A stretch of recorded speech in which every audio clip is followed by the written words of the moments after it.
আজ আমার জীবনের একটা দিনের সুন্দর মুহূর্ত তোমাদের সামনে তুলে ধরার চেষ্টা করছি। সঙ্গে শেয়ার করব আমার মনের কিছু কথা। আশা করি শুনতে এবং দেখতে দুটোই তোমাদের ভালো লাগবে। তো হ্যালো এভরিওয়ান, আশা করি তোমরা সবাই ভালো আছো। আমরাও কিন্তু খুবই ভালো আছি। আজ 13ই জুলাই, মোটামুটি সকাল ওই 9টা মতো বাজে। ঘুম থেকে উঠেই আগে সোনাইকে খাইয়ে দিয়েছি, আর আমিও একটু চা বিস্কুট খেয়ে নিয়েছি। তারপর আর কি কাজ বলতে তো তেমন কিছুই নেই, যেহেতু একটু দেরি করেই ঘুম থেকে উঠি। ঘুম থেকে উঠতে উঠতে কিন্তু বৌদির অর্ধেক রান্না হয়েও যায়। 10টা নাগাদ দাদা ডিউটিতে বের হয়, সেই জন্য আমাদের বাড়িতে 10টার আগে মানে 9টার মধ্যেই রান্না হয়ে যায়। রান্নাবান্নাকে ঘিরেই কিন্তু থাকে আরও অনেক কাজ। এবার রান্নাবান্না যেহেতু করতে হয় না, তাই কিন্তু সেই সমস্ত কাজগুলোকেও করতে হয় না। ঘুম থেকে উঠেই দেখি সমস্ত কাজই হয়ে গেছে, মানে বৌদির স্নান করা, পুজো দেওয়া সমস্তটাই হয়ে যায়। বাড়িতে কাজ বলতে রান্না, খাওয়া, পুজো দেওয়া, এটাই বলতে পারো। কিন্তু এই দুটো কাজকে ঘিরেই কিন্তু থাকে আরও নানান টুকিটাকি অনেক কাজ। এবার যেহেতু দুটোর মধ্যে একটাও করতে হয় না, সেই জন্য কাজ কিন্তু তেমন আমাকে কিছুই করতে হয় না। আজ কিন্তু অন্য দিনের তুলনায় একটু অন্য দেখতে পাচ্ছ। এবার বাড়িটাও দেখে নিশ্চয়ই বুঝতেই পারছো যে এটা আমাদের বাড়ি নয়। তাহলে আমি এখানে কি করছি, সমস্ত কিছু প্রশ্নেরই উত্তর দেব। তার জন্য অবশ্যই ভিডিওটা শেষ পর্যন্ত দেখতে হবে। আজ মোটামুটি ওই সকাল 8টা নাগাদ ঘুম থেকে উঠেছি। উঠেই প্রথম কাজ আমার রোজকার মতো যেটা থাকে, সোনাইকে ফ্রেশ করা, নিজে ফ্রেশ হওয়া, হয়ে তারপরে সোনাইয়ের খাবারের ব্যবস্থা করা।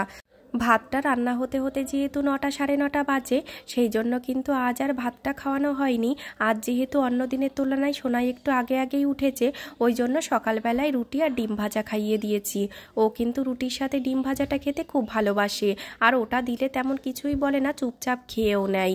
তারপর আর কি বিছানাপত্র গুছিয়ে কোনো রকম একটু চা বিস্কুট খেয়ে 2-4টে যা জামা কাপড় ছিল সেগুলো কেচে স্নান সেরে এলাম।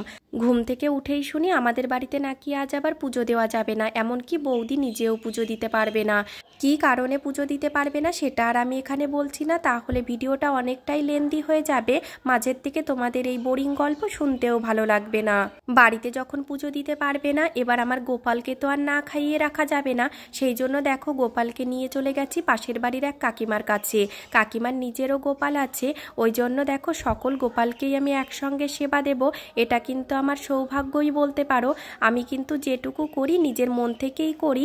আর দেখো নিয়মকানুন তো অনেকই থাকে, সবটা তো নিজ থেকে করে ওঠা হয় না, তবে যেটুকু করি নিজের মন থেকেই করি। কে কী জন্য পুজো দেয় সেটা কিন্তু তার ব্যক্তিগত ব্যাপার। আমি কিন্তু আমার মনটাকে শান্ত রাখার জন্য পুজো দিই। জানি না এই পুজো দেওয়ার পরে মনটা যে এত শান্ত হয়ে যায়। আর দেখো আমরা তো মানুষ, রাগ, অভিমান, অভিযোগ, নানান কিছু থাকেই। এবার দিনের শেষে যখন দেখি যে আর ভালো লাগছে না, পরের দিন গিয়ে পুজো দিলে মনটা অনেক শান্ত হয়, আর সংসারেও কিন্তু সুখ শান্তি থাকে। এবার দেখো যতই বড় বাড়ি হোক কিংবা অট্টালিকা, যদি সংসারে সুখ শান্তি না থাকে, তাহলে কিন্তু সেই টাকা পয়সা, সেই অট্টালিকা কোনো কাজেই লাগে না। সেখানে যদি কুঁড়ে ঘরও হয়, সেখানে যদি সুখ শান্তি বজায় থাকে, তাহলে কিন্তু সেটাই অট্টালিকার থেকে কোনো অংশে কম নয়। এটা কিন্তু আমার সম্পূর্ণই ব্যক্তিগত ব্যাপার। ওই জন্য আমি নিজের মনটাকে শান্ত রাখার জন্য চেষ্টা করি যতটা ভগবানের সেবা করা যায়। সমস্ত দিক থেকেই চেষ্টা করি যতটা নিজের মনটাকে কন্ট্রোলে রাখা যায়। সত্যি কথা বলতে আমি তো আর ভগবান নই যে সব দিক থেকে নিজের মনটাকে বশে করতে পারবো। তাহলে তো আমি সর্বগুণ সম্পন্ন, সঙ্গে ভগবানও হয়ে যেতাম। তবে এই টাইমটুকু নিজেকে এতটা মগ্ন করে দিই, আর ভগবানের কাছে শুধু এটাই চাই যে ভগবান আমার ধৈর্যকে আরও বৃদ্ধি করো, যাতে সমস্ত দিক থেকে আমি ধৈর্যের চরম সীমায় পৌঁছাতে পারি। পারিপার্শ্বিক অনেক কিছু দেখি, যেগুলো দেখে কিন্তু অনেক সময় রাগ, অভিমান সমস্ত কিছুই হয়, কিন্তু তবুও সেগুলো দেখে যেন নিজের ধৈর্যকে ধরে রাখতে পারি। সব সময় ভগবানের কাছে এটাই প্রার্থনা করি। কথাই তো আছে, পরিবর্তনই জীবন। পরিবর্তনকে মেনে নিয়ে সামনে এগোলেই সুখে এবং ভালো দুটোই থাকা যায়। সবার মনের মতো করে তো আর জীবন চলতে পারে না, তবে চেষ্টা করি সমস্ত কিছুকে মানিয়ে নিয়ে যতটা সুখে থাকা যায়। এটাই হয়তো আমার কাছে জীবন দর্শন এক একজনের কাছে কিন্তু এক এক রকম। আমার কাছে এটাই বলতে পারো। তবে সমস্ত কিছুর শেষে চাই সুখ আর শান্তি।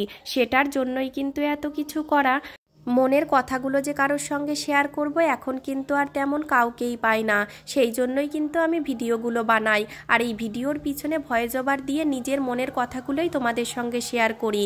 কেউ ভালোভাবে নাও, কেউ খারাপ ভাবে। সত্যি বলতে সবটাই কিন্তু ভালোবেসে করি। সমস্ত কিছু মিলিয়ে মিশিয়ে নিজের জীবনটাকে কিন্তু এইভাবেই কাটানোর চেষ্টা করি। তার মধ্যে যেটুকু পারি সেটুকু তোমাদের সামনে তুলে ধরার চেষ্টা করি।